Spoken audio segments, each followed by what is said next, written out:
Bienvenidos una vez más a ¿Qué pasó con Parmenio? Otro año dándole continuidad a este proyecto que nos gusta tanto, que es un proyecto para rememorar la memoria de Parmenio y lo importante que fue para muchos de nosotros.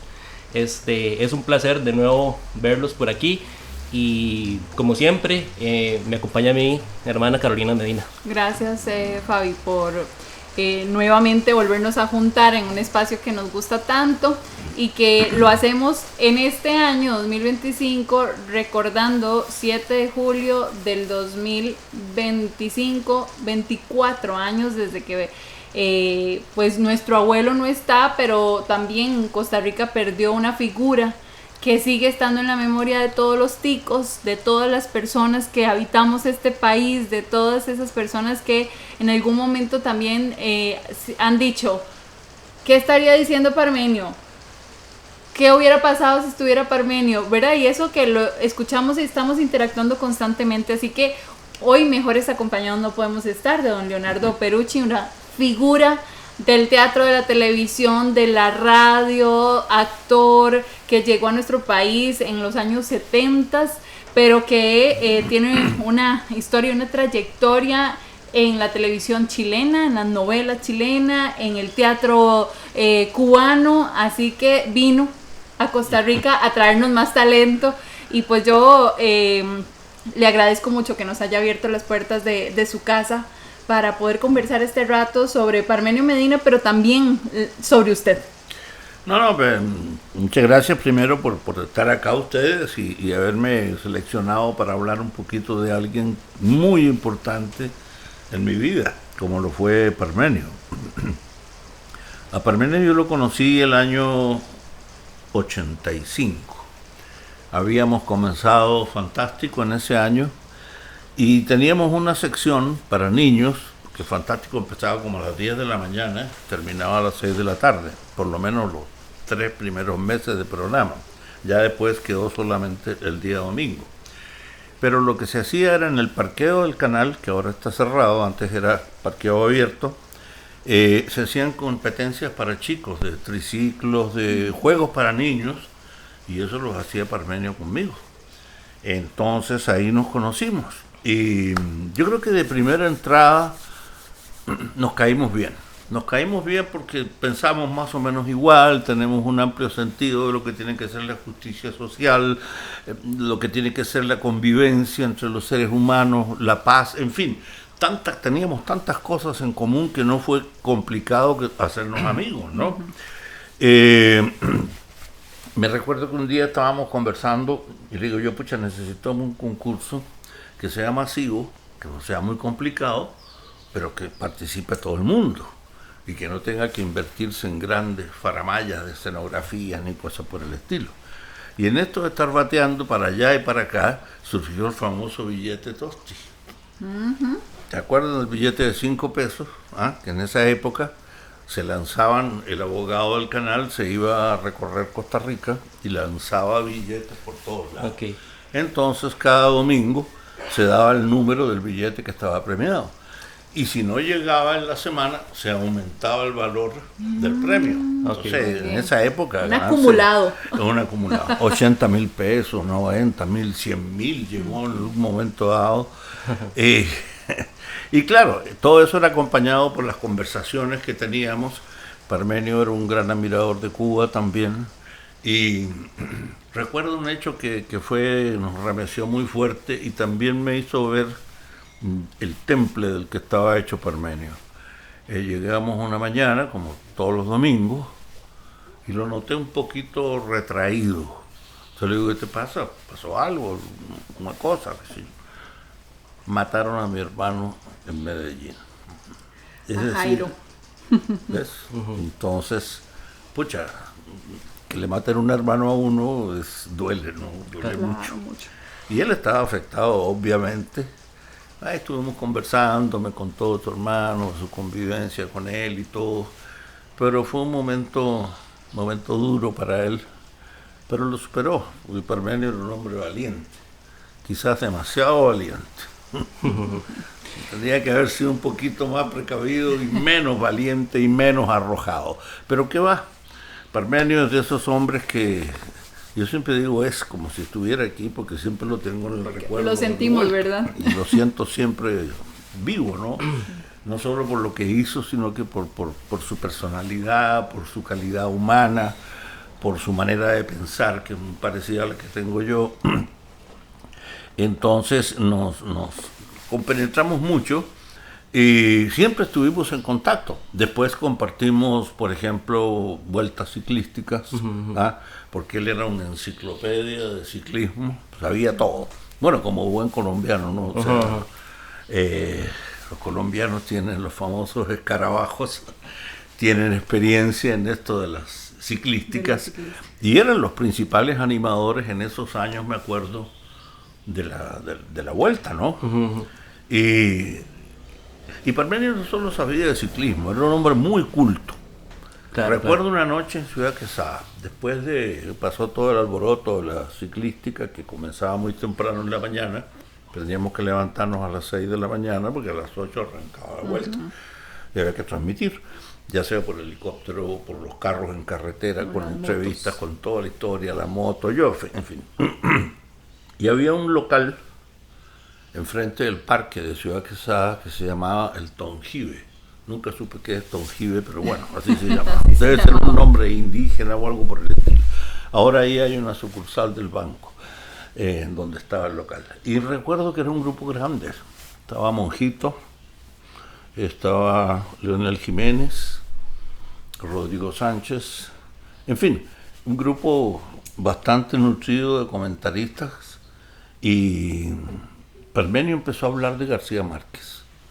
Yo nunca he escuchado una disertación sobre alguien tan valioso y maravilloso como es Gabriel García Márquez en boca de Parmenio. Sabía todo, sabía cuándo empezó a escribir Cien años de soledad, sabía su relación con la esposa, en fin, todo. Y fue realmente una clase magistral para un grupo de comentaristas que estábamos ahí, de comunicadores, que estábamos descansando y compartiendo unos tragos y una buena conversación, ¿no? Y analizando un poco lo que se venía al día siguiente de la vuelta. En una de esas etapas, que yo no sé si fue Pérez Celedón, creo, por ahí, a los chiquitos venían a acercarse a la figura, ¿no? Los que andábamos con camiseta del canal y con micrófono en la mano. Entonces un chiquito de Parmenio le dice, bueno, nos preguntaba, ¿y usted cómo se llama? Leonardo Perucci. Yo lo he visto, qué sé yo, en televisión, el domingo, y que esto, que lo otro. Y de repente se acercó una Parmenio y le dijo, ¿y usted cómo se llama? Le dice Parmenio Medina, con esa voz maravillosa que le resonaba todo, ¿no? Parmenio Medina es del chiquito. Parmenio. Y eso es nombre. Claro, Parmenio se murió de la risa porque era como muy ingenuo y muy divertido, ¿no? Sí, porque no era un nombre muy común, que digamos, Parmenio. No es común. Yo, el único Parmenio que he conocido en mi vida es Parmenio, el abuelo. Sí, y hoy de hecho, tenemos un primo Parmenio. Tenemos un primo que se llama Parmenio. Bueno, hay dos Parmenios que conocemos. Sí. Don Leonardo, siempre tenemos una pregunta obligatoria que a todos se las hacemos, y quiero que me responda como lo que se le viene a la cabeza, no como motivo de que tenga que ser algo correcto. A ver. ¿Qué pasó con Parmenio? ¿Qué pasó con Parmenio? Pasó con Parmenio lo que pasa con todos los hombres de pensamiento libre, que quieren mejorar la sociedad mediante la denuncia, mediante destapar lo que está oculto debajo de la alfombra, la porquería, todo lo negativo que tenía Costa Rica en ese momento, y realmente lo que Parmenio quería, siempre me acuerdo de una frase: si esta sociedad cada día se está enfermando más, y era cierto. La Costa Rica de cuando yo llegué era la de los policías que iban codo con codo por la avenida Central con el desatornillador acá y sin pistola. ¿Por qué? Porque ¿para qué? Era solamente para desenroscar los tornillos de las placas, ¿no? Y no, ahora usted los ve y parecen militares. En la guerra de Vietnam, no sé a dónde, parecen cuando hacen los allanamientos y todo eso. Parmenio justamente por eso fue calando muy fuerte en el corazón de este país. Y yo siempre he dicho que Hay una frase del gran poeta, escritor, dramaturgo que fue Bertolt Brecht, el alemán, que dijo que hay hombres que luchan un año y son buenos. Hay hombres que luchan 10 años, son mejores. Pero hay hombres que luchan toda la vida y esos son los imprescindibles. Y Parmenio era un imprescindible para este país. Tanto es así que en las mañanas usted podía caminar por una calle en San Pedro, en cualquier bulevar por ahí, y usted estaba escuchando la música de La Patada, porque todo el mundo estaba conectado con La Patada. Era parte del ¿cómo se llama?, del quehacer de los costarricenses, escuchar La Patada el día domingo.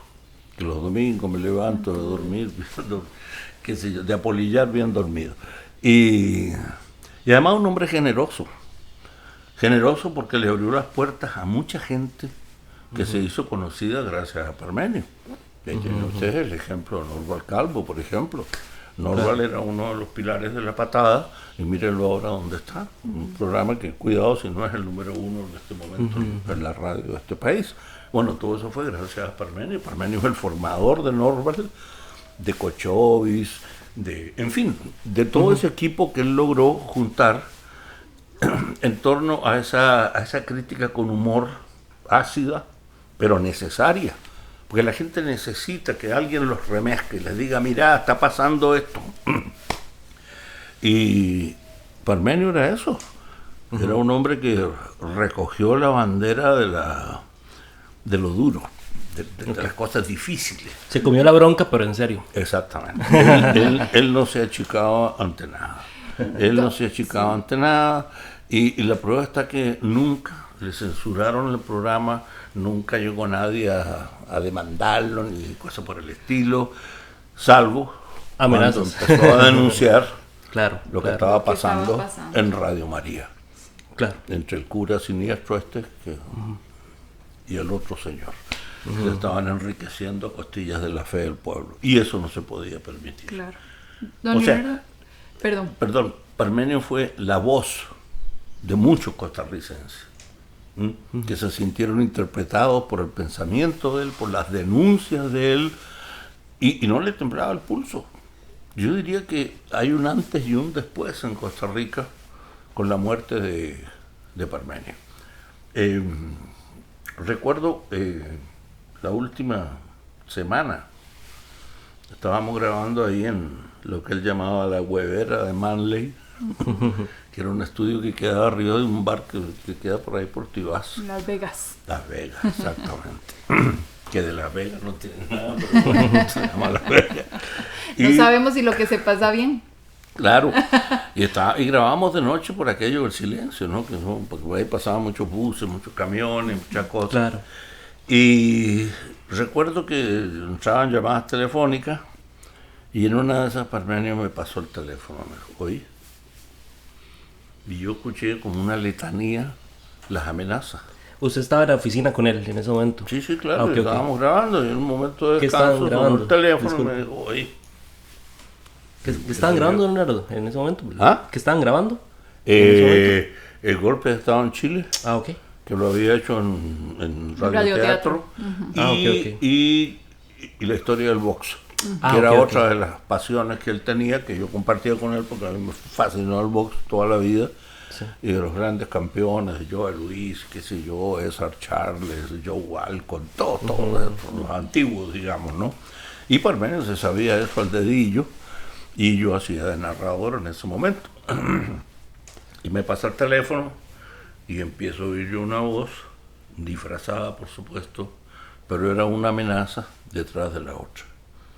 Compadre, porque le decían el compadre Parmenio, entonces, compadre, no hable tanto, lo vamos a quemar. Y era así, como una letanía, sí. Fíjate, como algo aprendido, como que estuvieran leyendo una carajada.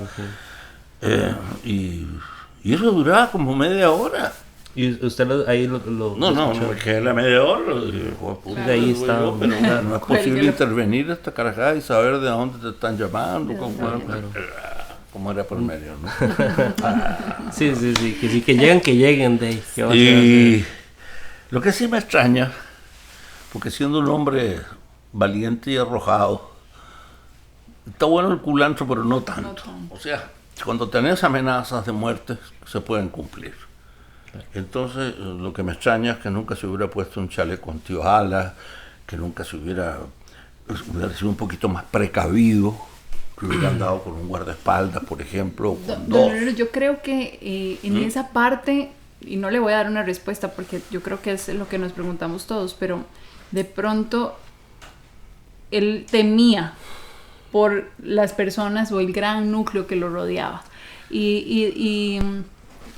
Y de pronto él, ¿verdad? Y creo que mi papá en algún momento lo mencionó en este mismo podcast, es que si no era él, era alguno de su familia, ¿verdad? Entonces, de pronto él en ese momento de mucha oscuridad, de mucho temor, lo enfrentó sin ningún miedo, ¿verdad? Sí, pero hay cosas que son incomprensibles.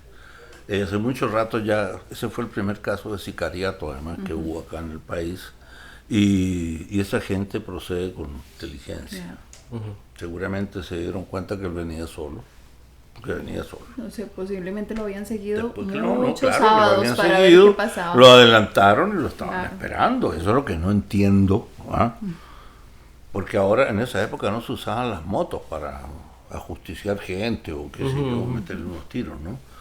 Y si él entró en el caminito que llevaba a la casa paralelo a la ruta 32, ahí tenía que haber visto que había un carro parqueado. Yo lo que creo que él tampoco creía que las amenazas podían pasar, ¿ah? Lamentablemente. Don Leonardo, hay algo que a mí me llama mucho la atención y es leyendo un poco acerca de su historia. Chileno, después obviamente hay un golpe de estado que marca la historia latinoamericana en Chile y usted sale a un país como Cuba y en Cuba, ¿verdad? Y está en Cuba desarrollando su carrera también, tal y como lo estaba haciendo en Chile, y llega a Costa Rica, y solamente estos tres países los tienen en común, Parmenio Medina y usted, porque le voy a contar una anécdota muy cortita. En el 2001 mi abuelo había hecho unas vacaciones y había estado una temporada en Chile y una temporada en Cuba, que sabemos eran sus dos países favoritos en el mundo. Y él, como buen abuelo espléndido, siempre nos traía un detallito a sus 15, 16 nietos que éramos. Siempre pensaba en eso. Y una semana antes de que a mi abuelo lo mataran, yo fui con mi papá a visitarlo y ellos tuvieron una conversación de adultos, ¿verdad? Que yo no podía posiblemente entender qué era lo que estaba pasando, ¿verdad? Pero cuando terminó la conversación y ya nosotros nos íbamos, él me dijo: la otra semana les doy lo que les traje de Chile y de Cuba. Y entonces yo toda la semana, con una niña de 9 años, me quedé con esa sensación de voy a tener algo nuevo y es de Chile y de Cuba. Y entonces, cuando pasó, obviamente él no nos pudo entregar las cosas a todos, pero posteriormente mi mamá, mis tías, no sé, nos entregó lo que nos traía. Y a mí me había traído un bolsito tejido con una impresión de el Che Guevara y un gorrito como los que utilizaba el Che Guevara con la estrella.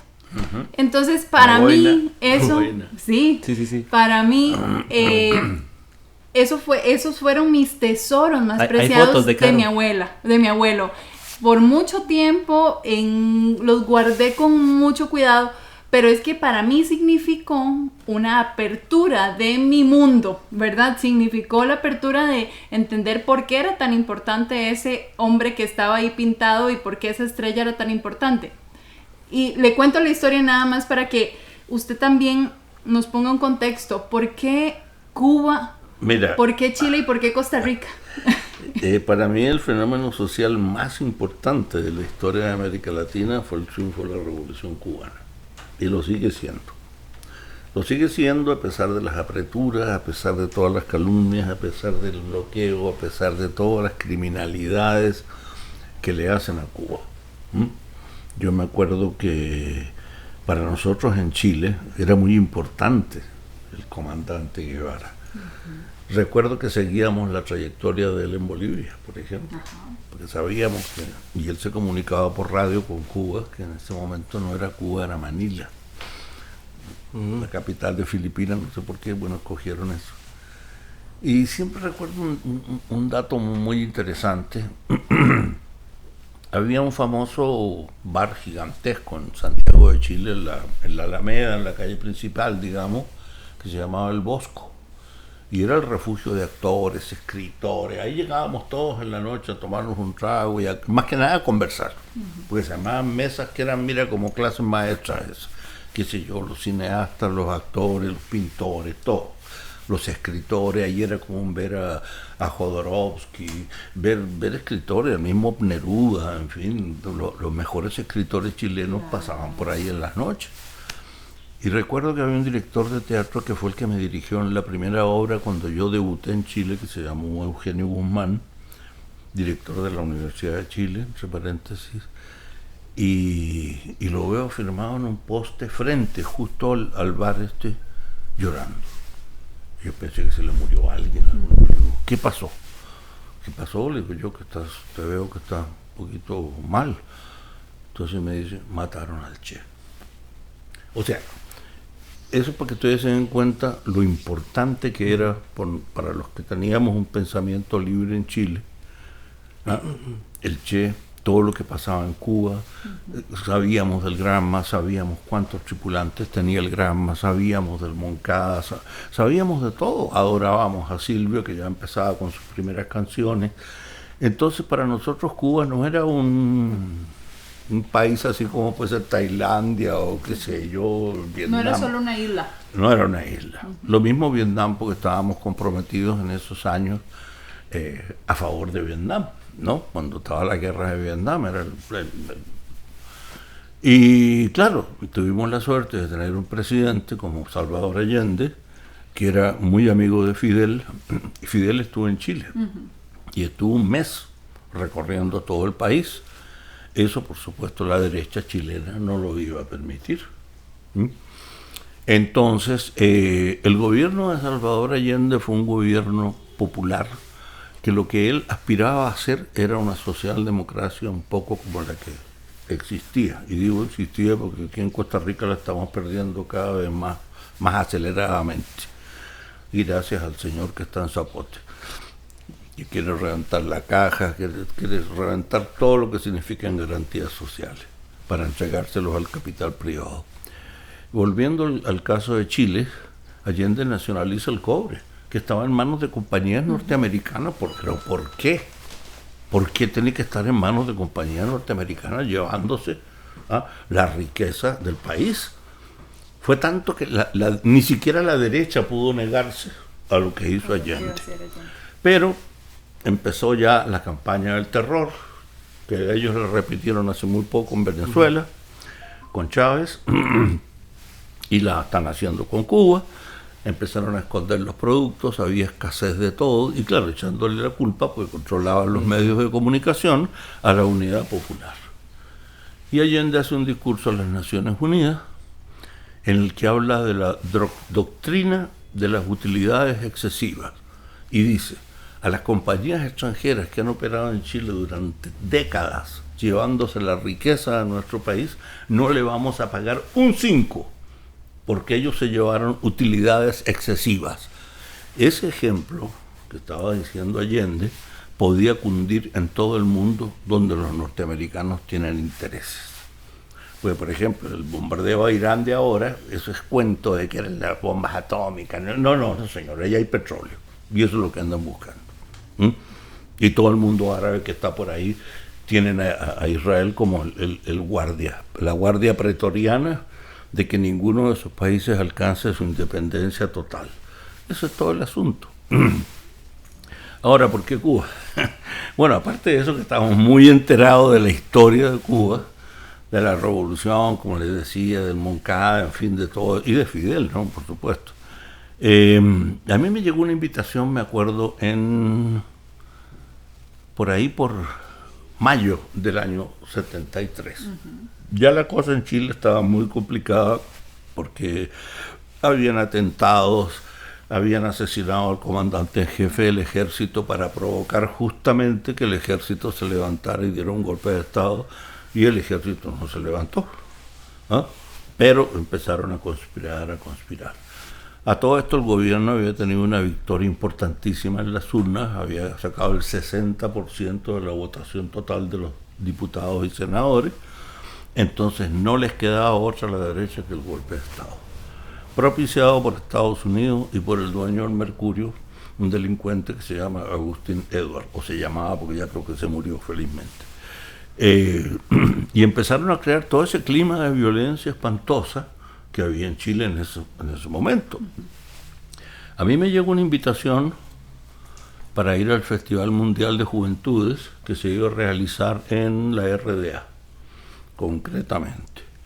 Y yo digo, sí, perfecto, qué bueno, ir a Europa, nunca está de más. Además, yo me imaginaba que era un acontecimiento importante porque yo iba como personalidad destacada, artística de Chile y todo el cuento. Pero a la semana siguiente me llega otra invitación de Cuba, que era para asistir a un congreso sindical, creo que el primer congreso sindicato de la CTC, de la Central de Trabajadores de Cuba. Yo en ese momento era dirigente sindical de los actores en Chile, de SIDARTE, fui fundador también de ese sindicato, que era muy importante y que todavía existe. Y nada, ahí estaba la disyuntiva, o me voy para Alemania a pasarlo bien, o me voy a Cuba a pasarlo bien también, pero yo pensé en ese momento, es más rico que yo vaya a Cuba, y no a la jodera que era el festival. Y quise ser consecuente, ¿no?, con lo que yo pensaba y todo eso. O sea, que él no quería conocer la revolución cubana en vivo. El hecho es que llego a Santiago ya con dos compañeros más, me acuerdo, para tomar el avión de Cubana de Aviación, unos aviones viejísimos, además, que eran a turbohélice. De 4 motores. No sé, algo así. Se demoraban, pero era como un... Como ir en tractor, pero en el cielo. Exactamente. Y fíjate que ese día se suspendió el viaje porque hubo una intentona de golpe, el 2 de junio, me acuerdo, del 73.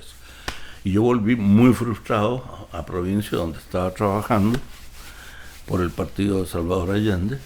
Y yo, no fui a Alemania, no fui a Cuba, no fui para ningún lado. Y me acuerdo que el 10 de agosto llega un mensaje, un teletipo que dice presentes en Santiago porque se revitalizó el viaje a Cuba. Y yo salgo de Chile el 18 de agosto del 73 y regresaba el 18 de septiembre del 73. El golpe fue el 11. O sea, yo me salvé. Gracias a esa cosa insólita de cambios de fecha, de qué sé yo, que no voy para allá, que voy para acá, que voy para el otro lado. Y el golpe me sorprende a mí en Cuba.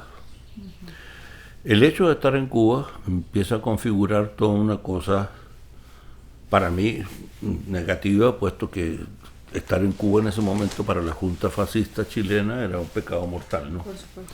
Y yo no pude entrar a Chile por 20 años, lo cual me siento muy orgulloso porque hice muchas campañas de solidaridad con los compañeros torturados, con los compañeros exiliados, en fin, con todos los que sufrieron esa cosa terrible que se desató en Chile, que fue lo que vino después del golpe.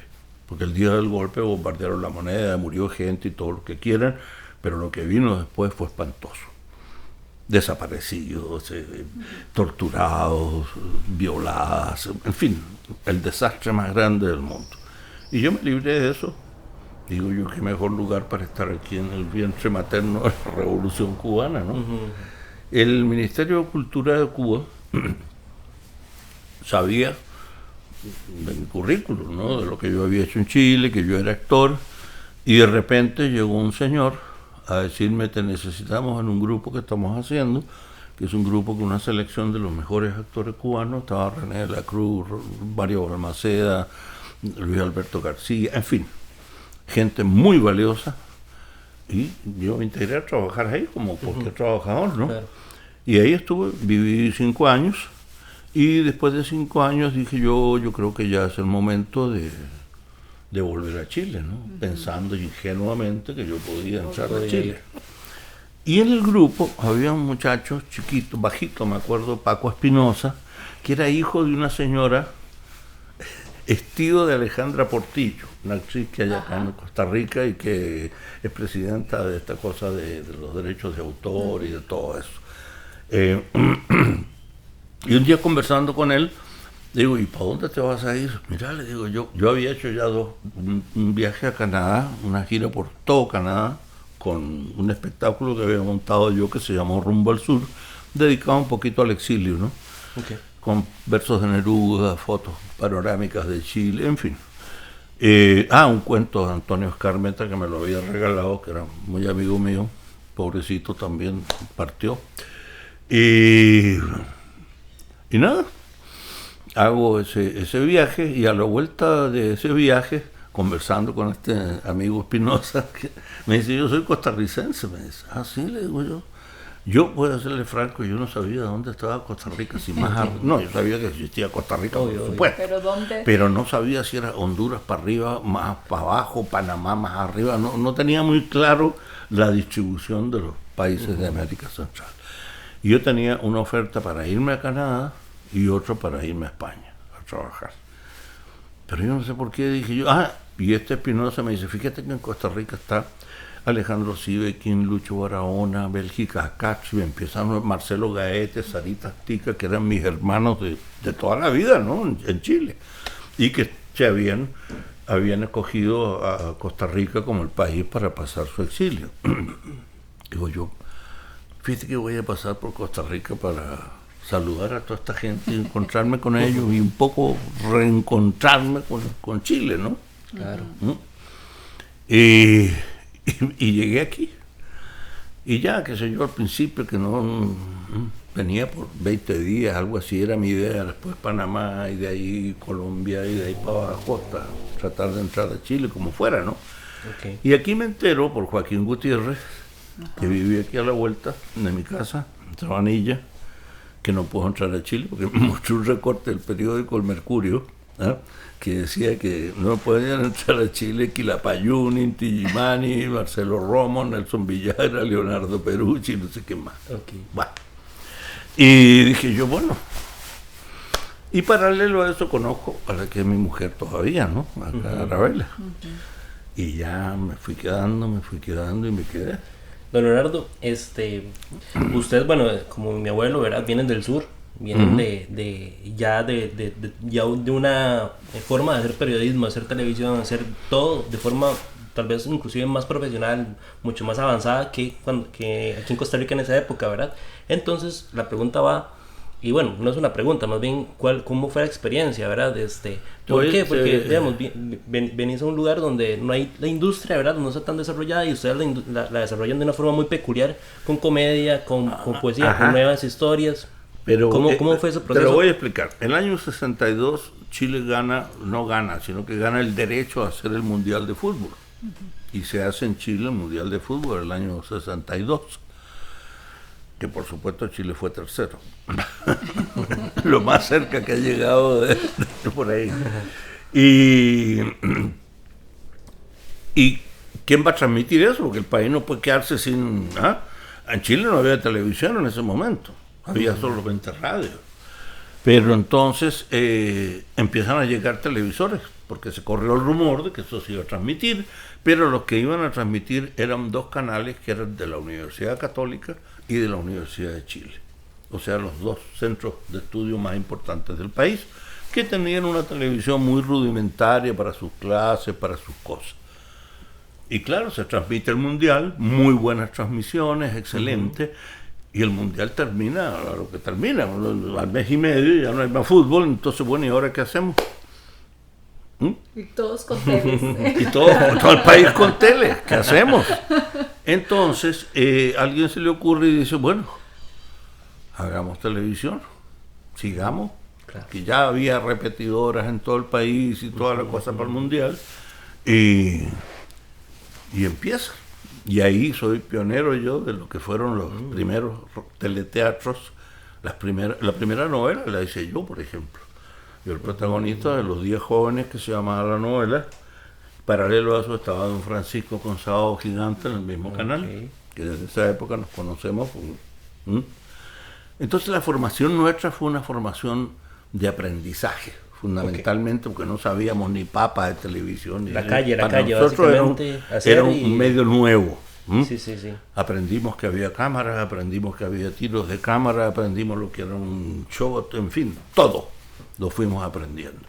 Y vino un personaje en esos años fundamental, un brasileño, Herval Rosano Abreu, que había sido, entre otras cosas, dirigió La Esclava Isaura, dirigió telenovelas famosísimas brasileñas, y dice, vamos a hacer telenovela.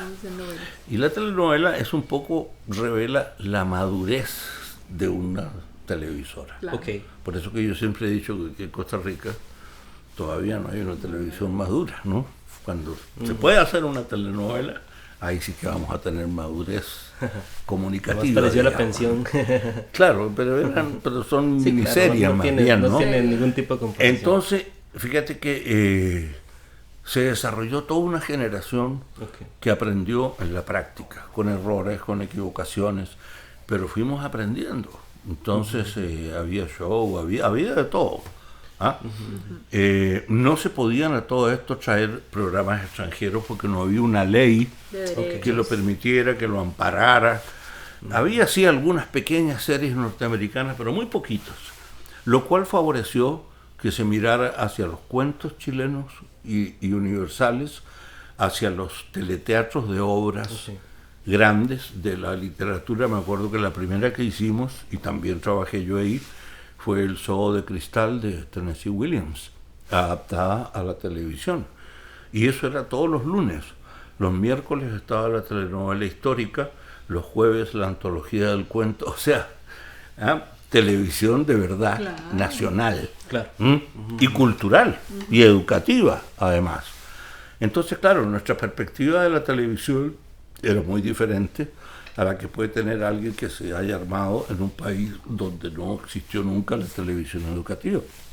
Entonces, cuando yo llego acá y tengo la suerte de... bueno, primero un chileno que había acá me conocía, sabía que yo había tenido una trayectoria en Chile como actor, y se muere un famoso animador que ustedes lo deben conocer, lo deben haber conocido, Carlos Alberto Patiño. Y él animaba Fabuloso Sábado. Entonces Marito Cartes, que era el dueño de una publicitaria y que era el productor de Fabuloso Sábado, que conocía mi trayectoria, yo no ni lo conocía a él, me llama a su oficina y me dice, mira, necesito un animador. Pero espérate, le digo yo nunca he animado, yo nunca he hecho animación, yo soy actor y qué sé yo, tengo facilidad, lo que quieras. Entonces pero yo también a los retos yo los enfrento de frente. Y le dije, vámonos, ya. Y ahí empezó todo. Y un año hicimos Fabulosos Sábados, creo que fue en el 81 o el 83 en Canal 7. Y muy bien, me empezó a ir muy bien como animador, como conductor. Y me llaman de Canal 7 para un proyecto nuevo que se llama Fantástico. Y llego yo al canal como animador, con Rodrigo Sánchez y Adriana Vargas. Nada más, ¿ya ahí había hecho algo que tuviera que ver con el teatro o llegó directo No, ya a hacer estaba, televisión? yo como ya animador? tenía hasta un premio nacional de teatro en el Perfecto, bolsillo. o sea, en muy poquito tiempo logró usted... Es que lo que pasó fue cuando yo llegué acá, a los 3 días de estar aquí, vamos a hacer este paréntesis Sí, para contestarte. Cuadrado. Acuérdenme después que estábamos. Sí, que estamos hablando de Fantástico. Juanito Catevas, que era director del Teatro Universitario, me dice, fíjate que están haciendo una coproducción, Compañía Nacional de Teatro, Teatro Nacional y Teatro Universitario para montar Fuente Ovejuna. Una obra grande, qué sé yo, qué sé cuál. Y estar ensayando en el Teatro de la Compañía, que quedaba donde ahora está la Máscara, ahí en pleno centro, de la antigua librería Trejo, creo que era no sé cuánto al sur. Bueno, el hecho es que yo llego y me senté atrás a ver cómo estaban haciendo improvisaciones, me acuerdo, dirigidos por Atahualpa del Chopo, un director epónimo en América Latina, un uruguayo extraordinario con nivel mundial. Y como al tercer día de que yo llegaba y me parecía muy entretenido, si no me aburría, de repente hace así, él mira atrás, yo me sentaba atrás para no molestar, entonces me dice, ¿y usted? ¿Quién es? Yo le digo, yo, Leonardo Pelucci. No he hecho nada. ¿Y qué hace? Nada, yo soy actor. ¿Y qué hace ahí que no está aquí? Y me muestra el escenario. Claro, nadie sabía que yo había hecho 15 obras en Cuba, que de entrenamiento, y que venía, digamos, con el machete afiladísimo, ¿no? Y me acuerdo que hice una improvisación con Eugenio Fuscaldo. Que Eugenio Fuscaldo en esa época tenía que haber tenido 22 o 27 por ahí. Éramos todos muy jóvenes en esa época. Yo andaba ya por los 40. El hecho es que me dieron el protagonista, el comendador, porque es una improvisación muy buena. Y debuté en el Teatro Nacional. Al mes viene el triunfo de la Revolución Sandinista y viajamos con Fuenteovejuna y actuamos en el Teatro Rubén Darío con los milicianos recién salidos del monte, con su AK aquí al medio. Yo como era como la encarnación de Somoza, el dictador, un tostado me va a pegar un tiro. Pero bueno, eso fue la historia de cómo llegué yo al teatro. Estamos hablando del año 79. Y ahí es donde yo conozco a Arabella. Okay. Y a los 2 meses estábamos juntos. Entonces, sí, ya no había manera de que se fuera. No. Es que yo siempre he pensado que la felicidad cuando viene tenés que agarrarla, no dejarla que se vaya, porque si se va no vuelve. Y así que ahí, ya llevamos 45, 46 años juntos, con 3 hijos, y bueno, esta casa que la hemos ido de a poquitos, pero ahí está. Y cuando, bueno, llegó el canal yo como animador, volvemos a retomar lo que estábamos hablando. Fantástico. Y el productor era un señor, ya ni me acuerdo ni cómo se llamaba. El hecho es que a la semana de salir el programa al aire, era un programa muy malo, entre paréntesis, ¿no? Que se quedaba corto de tiempo y había que meter música y toda esa historia. Y fíjate que algo hizo el productor que lo echaron. Y nos quedamos en el aire. Y yo digo, pucha, yo tengo la experiencia de Fabuloso Sábado, he visto muchos programas de concursos, yo hacía los guiones de Fabuloso Sábado. De Don Francisco. Además, entonces me fui caminandito a la oficina de doña Olga Cosa de Picado y le dije, doña Olga, yo me voy a hacer cargo del programa. ¿Y usted? Me dice, sí, claro, es su experiencia y vamos. Y ella confió en mí. Y ahí está la historia. Al mes estábamos en el primer lugar y no lo soltamos nunca más hasta que se terminó el año 95. Y fue una experiencia maravillosa porque esa señora es increíble cómo manejó su personal. Una época en que el canal tenía un espíritu de cuerpo muy grande, y la época de las transmisiones de la ciclística, de todo esa comunicación con el pueblo, ¿no? ¿Cómo fue trabajar con mi abuelo, los dos siendo tan buenos en lo que hacen los dos? Porque, ¿verdad? A veces son... ¿me está escuchando? A veces los egos chocan mucho cuando dos personas son muy buenas en lo que hacen. No, porque con tu abuelo nos queríamos mucho. Sí. Queríamos mucho y nos respetábamos. Eso era lo importante. Okay. Teníamos una historia más o menos común, teníamos una manera de pensar. Camaraderismo. Pero por supuesto, yo me acuerdo una vez que le dieron un premio en La Patada y le dieron, creo que 3 o 4 o 5 entradas para ir a, ¿cómo se llama?, a una fiesta que había en el antiguo Corobicí o Playboy, el hotel ese que está ahí donde comienza la autopista. Y uno de los invitados de Parmenio fui yo. O sea, estaba Caifás, me acuerdo, no me acuerdo, 2 más y ya, para de contar. Okay. Entonces, éramos, como te digo, muy cercanos. ¿Y en algún momento tuvieron la oportunidad de crear juntos? Porque, ¿verdad?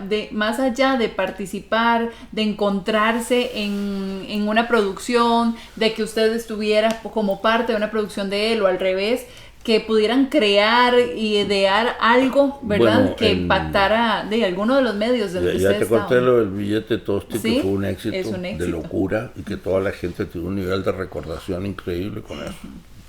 En los radioteatros, por lo general, uno le da una lectura antes al texto y conversa un poquito con el autor, que en este caso era Parmenio, para cambiar algo, arreglar. O sea, yo te diría que los 3 proyectos en los que yo participé con él, La Patada, como te digo, esporádicamente, el radioteatro sobre el golpe de Estado en Chile, yo manejaba mucha información que se la fui transmitiendo, por supuesto, a Parmenio, ¿no? Yo tenía información porque en Cuba existió una oficina de documentación, que se ocupaba justamente de todo lo que estaba pasando en ese momento en Chile, para que nosotros, los que podíamos hacerlo, entráramos a ¿cómo se llama?, a pelear por los derechos humanos en Chile, ¿no? Incluso me acuerdo que estando yo en La Habana, hacíamos un programa diario para Radio Moscú, que entraba a Chile por onda corta, porque no se podía entrar directamente desde Cuba, ¿no?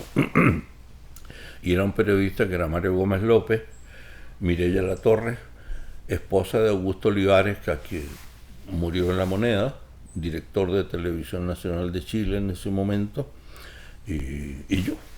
Entonces hacíamos ese programa diario. Bueno, todo eso influyó para que no me dejara entrar en la dictadura al país, ¿no? Estuve, como te decía, en una serie de eventos peleando por los compañeros desaparecidos, por todo eso y todo lo demás. Y como te digo, sí, con Parmenio mantuvimos siempre una gran cercanía. La prueba está que la semana que lo matan estábamos trabajando juntos, ¿no? Don Leonardo, perdón. Sí. Parmenio era un trabajólico, igual que yo. O sea, alcohólicos del trabajo, digamos. No alcohólicos de guarro, sino que igual que los alcohólicos, pero del trabajo. Se exigían trabajólicos. Sí. Entonces estábamos en 20 historias. Además les digo una cosa, escribir La Patada, una patada distinta cada semana, le zumba el mango, como dicen, ¿no? Sí. Entonces hay que tener mucho talento para hacer un programa de ese tipo, mucha documentación, mucha información, mucho talento. Y a Parmenio le sobraba, ¿no? Y además ser muy culto. Y él era muy culto, una persona muy culta. Por eso quizás que me interesó tanto ser amigo de él, porque uno se nutre de la gente que realmente es culta y que sabe mucho más cosas que las que sabe uno. Yo siempre he partido de la base que en la vida es un aprendizaje y que nunca uno va a terminar de aprender. Hay que aprender hasta para morirse. Y esta fue un poco la relación que tuvimos, ¿no? Muy doloroso, sí, la desaparición de él, no solo para mí, sino que para el país entero. Yo te aseguro que los domingos mucha gente todavía se está acordando de que a esa hora había la patada, de la mañana. no solo para informarse, sino que para pasar un buen rato y esclarecer un poquito la mente, ¿no? Que era lo que crear conciencia en la gente, cosa que muchos políticos no entienden y no hacen. Bueno, Parmenio lo hacía a través de la radio. Y fíjense ustedes que no ha salido ningún programa parecido siquiera. Sí, parecidos hay muchos, pero ninguno como fue La Patada. Con nombres y apellidos. Ahí no había que... Hay un señor por ahí que hizo tal cosa. No, fulano hizo tal cosa. Y ahí estaban los documentos que tenía tu abuelo. Y eso le costó la vida, ¿no? O sea, dar la vida por la profesión. Es decir, aquí, por ejemplo, Parmenio debería tener una estatua en el Colegio de Periodistas.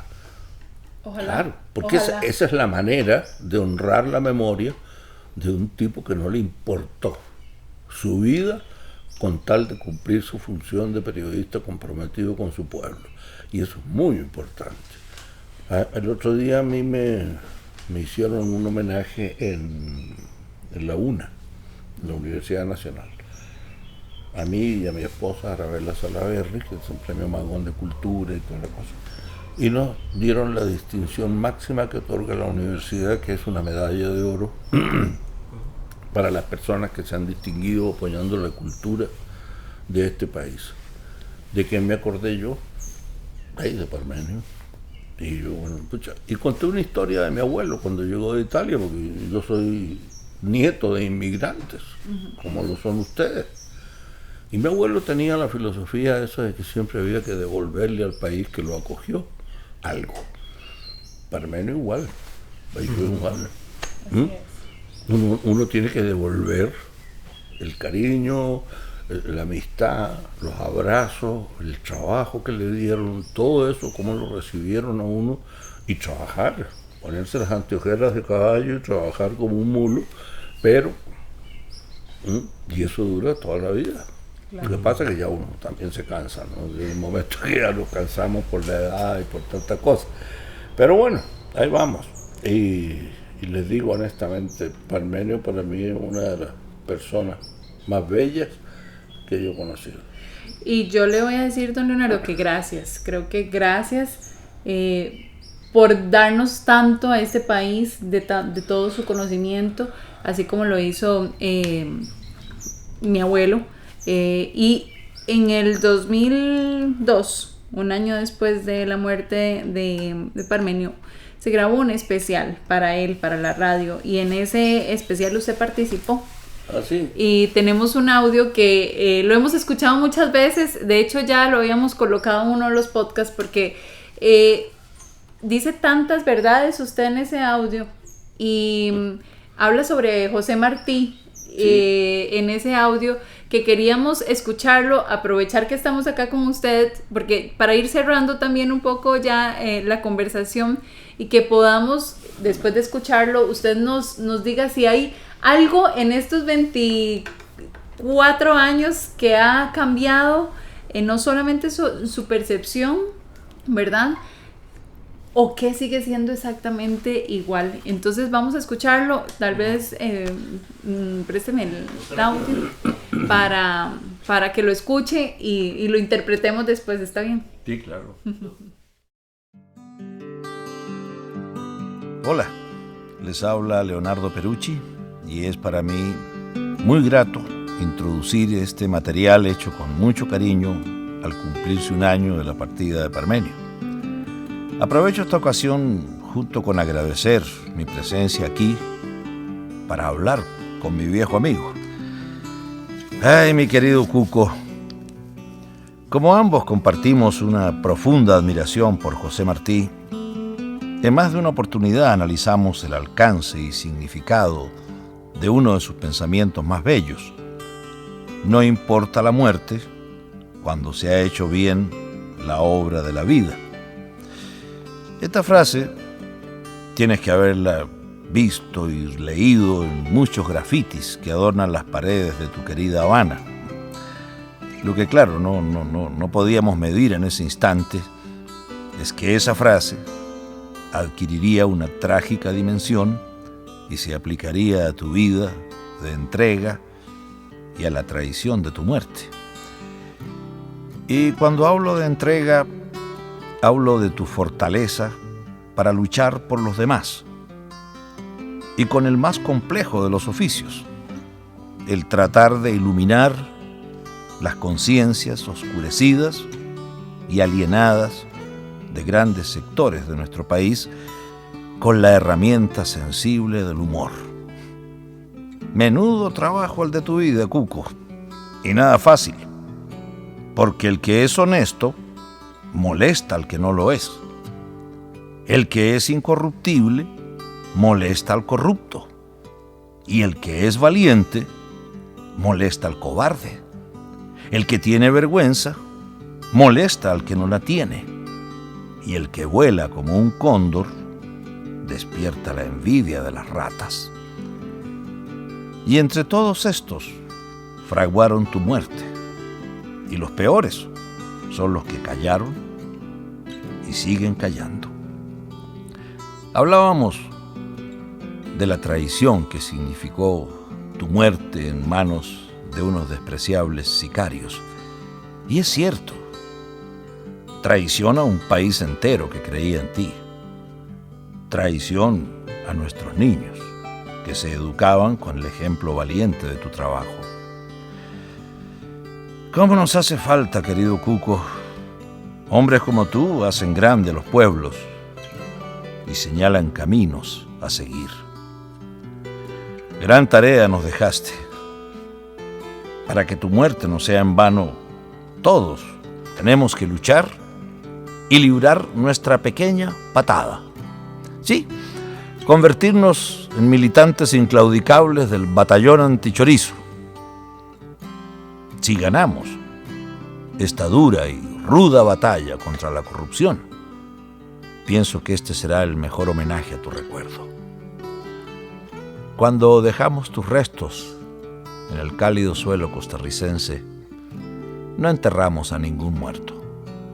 Por el contrario, sembramos una semilla para que por todas partes ojalá broten nuevos parmenios, valientes, aguerridos e inclaudicables. Querido Parmenio, no has muerto porque la obra de tu vida fue grande y generosa. Te has quedado para siempre vigente y activo en el corazón de tu pueblo, que como yo, te sigue queriendo y admirando. Gracias. Don Leonardo, ¿qué se le viene a la cabeza en estos momentos escuchando ese audio? La validez que todavía siguen teniendo lo que dije, ¿no? O sea, el cariño que le tenía al abuelo de ustedes, ahí está reflejado. Y eso se ha mantenido a través de los años. Y como te digo, lamentando siempre lo que pasó, ¿no? Sí. Y que ojalá eso que dije yo de que no enterramos un muerto, una semilla, brote. Y alguna vez este pueblo se sienta remecido por ese pensamiento libre, por ese pensamiento comprometido, que es lo que hace falta, compromiso. Nos están robando a Costa Rica, nos están robando la patria, las garantías sociales, nos están robando todo eso, el caudal que hizo este país único en el mundo. Y nadie dice nada. Es el momento en que ya está bueno.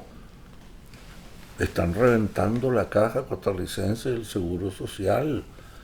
No le pagan lo que se debe. Los médicos se están yendo. ¿Para qué? Para favorecer a la empresa privada. No es casualidad que han aparecido 40.000 clínicas por ahí en todos lados. Donde sea hay una clínica. No, mira, privada, por supuesto. ¿A quién están favoreciendo con el desmedro de la caja? A los grandes hospitales, al CIMA, a la Católica, en fin, qué sé yo, los grandes capitales. Entonces hay mucho que arreglar. Y el abuelo de ustedes trató, hizo lo posible. Bueno, dio su vida porque la gente despertara, porque la gente tomara conciencia de lo importante, además, que es Costa Rica para el mundo, como ejemplo. Una socialdemocracia que surge de la unión de voluntades muy disímiles, como pudo haber sido Manuel Mora, la Iglesia Católica y un presidente de centro izquierda. Entonces, señores, a pellizcarse, ¿no? Porque sencillamente nos vamos a quedar sin el santo ni la limosna. Don Leonardo, creo que podríamos quedarnos aquí horas de horas conversando. Usted tiene demasiado que contarnos y demasiado que contarle a Costa Rica. Y son esas oportunidades para conocer más allá, ¿verdad? Y creo que hoy mi hermano y yo nos llevamos una super lección, una lección de historia, de vida, de política, de empuje, de creatividad, de atreverse. Y así como usted lo decía, ustedes vienen de una familia migrante, está en un país como un migrante, pues nosotros compartimos parte de eso. Y creo que pues este espacio justamente es... Igual que usted, exactamente. Mi abuelo era el italiano. No sé si nuestro abuelo era el colombiano. Exacto. Y de los primeros que posiblemente llegaron a este país a trabajar y a hacer las cosas bien. Y bueno, el legado es inmenso. Y entonces yo sí realmente le quiero dar las gracias. Las gracias por abrirse con nosotros y contarnos posiblemente cosas que no había contado, porque vivimos además en una sociedad señaladora. Y hace un tiempo estuvimos con Nerina Carmona hablando justamente sobre esos pasos que se dieron en los años 80, en los años 90, con las fuerzas revolucionarias y con muchas cosas que, claro, se ha distorsionado, no podemos, pero era una realidad y era una realidad latinoamericana, ¿verdad? Y que entonces se oculta muchas veces esa realidad latinoamericana y suramericana de las historias de los países de donde venimos. Entonces yo le agradezco de verdad, porque, bueno, o sea, voy a ir a volver a escucharlo, porque realmente me impacta su historia y me impacta todo lo que usted tiene para decirnos y todo lo que usted con bases y fundamentos tiene para decirle a un pueblo como Costa Rica. Sí, dos cositas nada más para ir cerrando. Mucha gente me ha dicho cómo era la estructura, fantástico. Yo me llevé muchos jalonazos de parte de las autoridades del canal, porque me decían que yo editorializaba. Entonces, pucha, el puente que se abre entre el comunicador y el que está en la casa, hay que mantenerlo. Claro. Y no todo puede ser charanga, entretención, música tropical, ahora reggaetón, imagínense, todo eso. No, tiene que haber un poquito de educación. Es el deber de una televisora educar a su pueblo, pero no hacerlo aburrido. Por supuesto. Y vuelvo a citar a Bertolt Brecht. Bertolt Brecht, cuando descubrió las comedias musicales en los Estados Unidos, se dio cuenta que eran un vehículo maravilloso para sus obras políticas. La ópera de 3 centavos, Gerpúntile y su criado Mati, en fin, toda la producción que se abrió en ese momento con música de Kurt Weill, y que se convirtieron en comedias musicales maravillosas, claro que sí. Y que eran entretenidas, porque si usted empieza a hablar con carajas políticas y qué sé yo, la gente se aburre y cierra la puerta y apaga el televisor y se va. Claro, si la gente se diera cuenta, ¿verdad? Lo que había que hacer era eso, una mezcla, un equilibrio entre lo que es el entretenimiento, lo que es la educación, lo que es la cultura. Claro. Entonces yo conocí mucha gente que se preparaba para ir al programa. Yo puse a deletrear a todo este país, por favor. Claro. Entonces, cosas que nadie se le ocurriría haber hecho en la tele. Y los chiquitos jugaban en la casa, empezando por los míos, que me decían, yo le decía camisa, y empezaba C-A-M-I-S-A. Sí, no, era claro. mi hijo, tenía 5 añitos o 6 añitos, y eso pasaba en todas las casas, ¿no? Claro. Entonces, yo creo que ese es otro de los nexos que teníamos con Parmenio, ¿no? Esa conciencia de que al pueblo hay que darle lo mejor. Claro. No instar a la gente. No darle lo peor. Entonces, y sobre todo tener conciencia del país en que se está viviendo, y que también, como decía Martí, ser hombre de su tiempo. Sí. Entonces, cuando yo llegué a este país, yo estaba maravillado con todas las cosas que me encontré aquí, y ahora, claro, empezó a ver a través de los 45 años que llevo acá cómo esas cosas se han ido de repente perdiendo. Cómo se han ido la banca era estatal. Sí. No había banca privada, ahora está lleno de bancos privados. Tenemos un problema como de falta de memoria del pasado, como que no revisitamos el pasado, entonces obviamente vamos a volver a un mismo ciclo si no revisitamos el pasado, y las estructuras como eran antes, ¿verdad? De radio, de comunicación, y en todo sentido eran estructuras como usted vivió, creo que la época de oro de la radio de Costa Rica, ¿verdad? Era una radio increíble. Entonces, ¿verdad? ¿Cómo se va perdiendo? Y también, ¿verdad? La importancia de poder recordar todo eso, ¿verdad? A través de usted, ahora, por ejemplo, de sus anécdotas, y a través de la historia de Costa Rica. La ¿verdad? mayoría de las radios se han convertido en rocolas. Exacto. Nada más. Rocolas de la peor música, que es el reggaetón, por ejemplo, que no dice nada, que no aporta nada, que no... En fin, desastre. Pero bueno, hay que hacerlo, hubo que hacerlo, y ojalá las nuevas generaciones recojan ese legado que dejó tu abuelo y sigan adelante, ¿no? Y hagan caso, porque además un país que no tiene memoria no puede construir futuro. Entonces este país se está quedando en el pasado. Las garantías sociales que costaron tanto, de gente buena que las hizo para favorecer al pueblo, estamos dejando que se nos arrebaten de la mano con la demagogia, por ejemplo, ¿por qué tenemos que construir una mega cárcel aquí en Costa Rica si no tenemos un hospital decente en Cartago, por ejemplo? Toda la razón. Toda la razón. Así es. Bueno. ¿Por qué? Más, pregúntele, como decía en la patada la abuela de Manuel. Pregúntale. Yo soy muy seguro que mi abuelo en realidad es tendría... preguntémonos, ¿verdad? Preguntémonos todos, cada uno de nosotros, y posiblemente cada quien tiene su respuesta. No vayamos a estar todos de acuerdo, pero cada quien tiene su respuesta.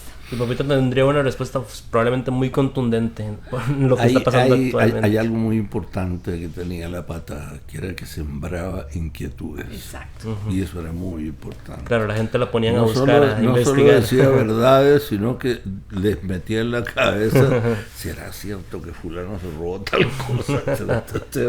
Y nunca mintió, ¿verdad? Y era... No. O sea, no es que nunca mintió, sino más bien que nunca perdió un juicio, ¿verdad? De tanta... acusación a tanta gente, ¿verdad? Que estuvo en su vida. Todo lo tenía con pruebas, todo lo podía sustentar, y yo creo que eso, ahora que don Leonardo decía sobre el colegio de periodistas, tranquilo, sobre el colegio de periodistas y esa estatua que se podría hacer, es que yo creo que el periodismo puro y el periodismo sensato y el periodismo responsable en este momento no está bien representado por nadie. O sea, y me atrevo a decirlo como periodista, estamos llenos de micromedios de comunicación donde nadie quiere hacerse responsable sobre lo que dice, sobre un fake news, sobre un supuesto. Entonces, qué mal nos vemos los comunicadores cuando hablamos sobre supuestos y no sobre lo que realmente está pasando, sobre lo que yo creo o no creo. Yo siempre recuerdo a un profesor universitario mío que me decía, ¿usted cree o está segura? Y jamás eso se me va a olvidar. Yo creo que los comunicadores, quienes tenemos la responsabilidad de informar, quienes tenemos la responsabilidad de formar también, bien lo decía don Leonardo, tenemos que estar seguros, y eso lo tenía Parmenio Medina, y creo que en este momento muy poquitos o nadie quienes representan los medios de comunicación y que están al frente de las noticias tiene esa seguridad. Así que, don Leonardo, yo nuevamente le agradezco, y pues a ustedes también, que siempre nos acogen también cuando sale un episodio de ¿Qué pasó con Parmenio? Y con mejor invitado no pudimos estar, Fabi. Muchas gracias, don Leonardo, de verdad, por recibirnos a su casa. Y gracias a ustedes, y ya saben, cuando quieran hablar de su abuelo, aquí estoy. Y cuando queramos hablar de usted también. Cuando quieran, también, no hay problema. Muchas gracias, don Leonardo. No, gracias a ustedes. Muchas gracias a ustedes por acompañarnos en un año más, en un 7 de julio más. Estamos muy agradecidos por todo el apoyo que siempre nos dan, y nos vemos, ojalá que pronto, pero esto lo seguimos de fijo. Así es, hasta luego. Hasta luego.